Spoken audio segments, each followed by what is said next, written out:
Hello and welcome to PharmaChem Insights IUPAC nomenclature lecture series part 4.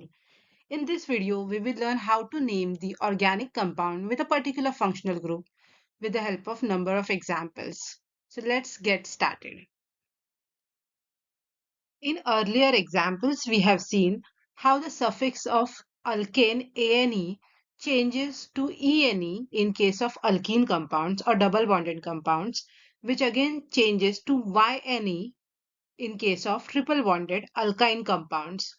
Similarly, in case of functional groups, the suffix of alkane, the final E of the alkane, changes to the suffix depending on what functional group is present. So let us see some examples. For carboxylic acid compounds, the E of alkane changes to oic acid. In case of alcohol, it is ol. OL. For aldehyde, it is al. For ketones, ONE. For amines, amine. For amides, amide. For ester compound, it is O8. For cyanide, it is nitrile. And for isocyanide compound, it is carbomoyl amide. Let us see with the help of examples. We have kept the rules handy on right hand side of the slide for our easy reference. So this compound is an alcohol compound as it has OH group in it. Select the longest continuous carbon chain, which is this. It has 4 carbon atoms. Numbering could be done from the blue end or from the opposite end, which is written in red. Numbering written in red would be a correct option because the functional group should get the least number, which is correct in case of red numbering, and hence the name of the compound would be butane 1-ol. The E of the butane is replaced with OL for alcohol compounds. Let's move to the next example. Select the longest continuous carbon chain, which should contain the alcohol group or the functional group. The numbering could be done from the blue end or from the red end. It has 6 carbon atoms in the parent chain and hence it would be hexane. Further, the numbering from the red end is correct as the OH is getting the least number. It has one ethyl group at position 3 and hence the name of the compound would be 3-ethyl hexane 1-ol. Let's move. Example 3. Okay, it's an carboxylic acid compound or acid compound you can say. Select the longest continuous carbon chain. In this case, the functional group also contains the carbon compound and hence we should consider that as well in the parent chain while counting the carbon atoms. So it has total 5 carbon atoms and the numbering could be done from both the ends, either blue or red. Numbering which is written in red is correct because the functional group is at the least number. And hence the name of the compound would be now pentane 1-oic acid. Example 4. Let us select the longest continuous carbon chain, which is this. You can try different options, but this is the longest continuous carbon chain, which should contain OH group as well. Now, numbering, which is written in blue, is correct option as it is starting with the OH group and OH is getting the least number. Then it has one methyl group at position 3 and one ethyl group at position 2. And hence the name of the compound would be 2-ethyl 3-methyl pentane 1-ol. Example 5. We have the longest continuous carbon chain of 6 carbon atoms. COOH is the functional group which should be included in the parent chain. Now the numbering could be done from the blue end or the red end. The numbering written in red is correct because COOH is at the least number.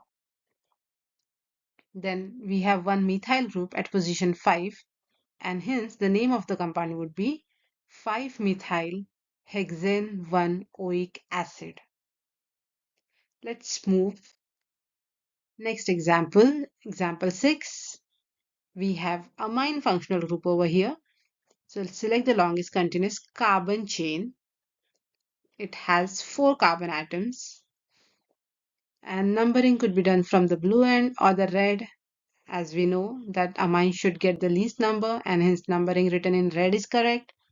So the name of the compound would be butane 1 amine. Example 7, it's an aldehyde group, and again, as we have seen that the longest continuous carbon chain should be selected containing the functional group. Also, since this functional group contains carbon atom, it should be considered while counting the carbon chain. So it has 6 carbon atoms. Numbering could be done from either the blue end or the red end.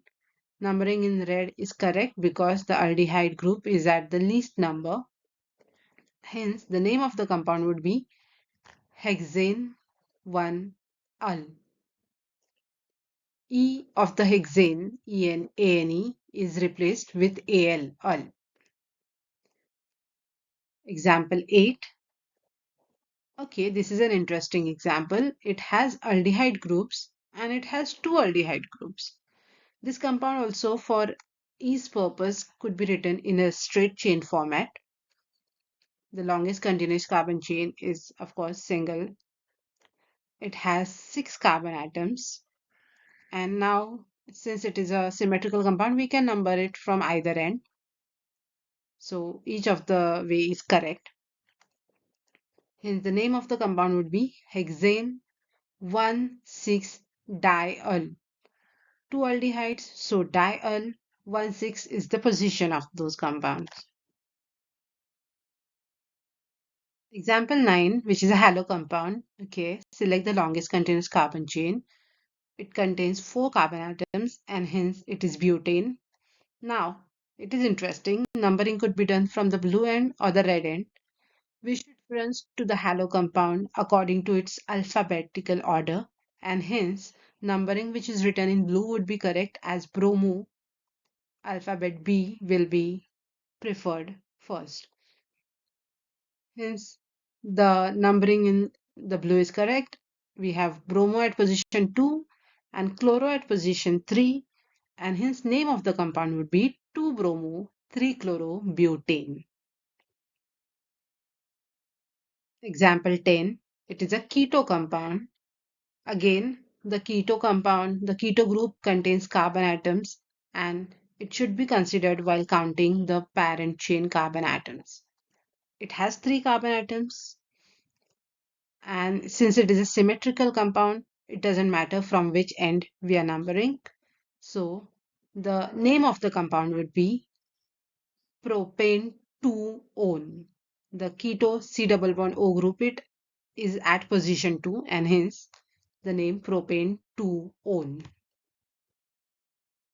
Example 11. Let us name the ether compounds. Ether compounds are generally named as alkoxy-alkane, where the alkoxy part is the alkane group which is of less carbon atom, and R2, which is generally numbered as alkane, named as alkane, which is a parent chain and should contain the larger number of carbon atoms.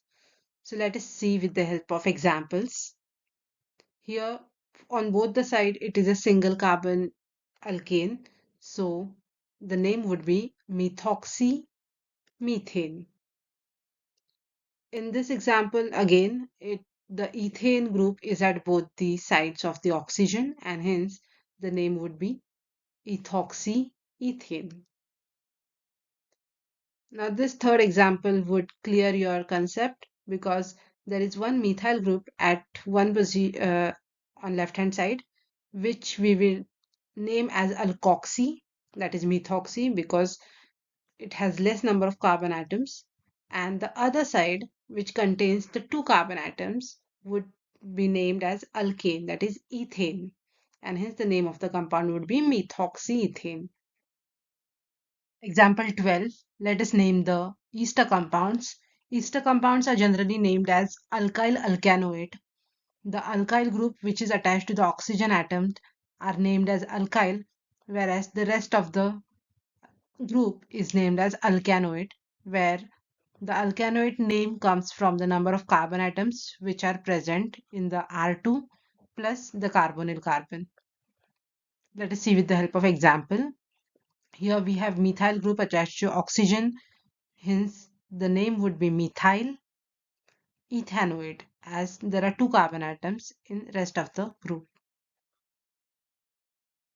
Then we have another compound where ethyl group is attached to oxygen, so it would be ethyl, and the other parent chain contains two carbon atoms, and hence the name would be ethyl ethanoid. We have third example where methyl group is attached to the oxygen, and there is three carbon atom parent chain of the ester, and hence the name of the compound would be methyl propanoid. Thank you. Next coming up in the series would be the IUPAC nomenclature for compounds containing multiple functional groups. So please stay tuned, like, share, and subscribe our videos.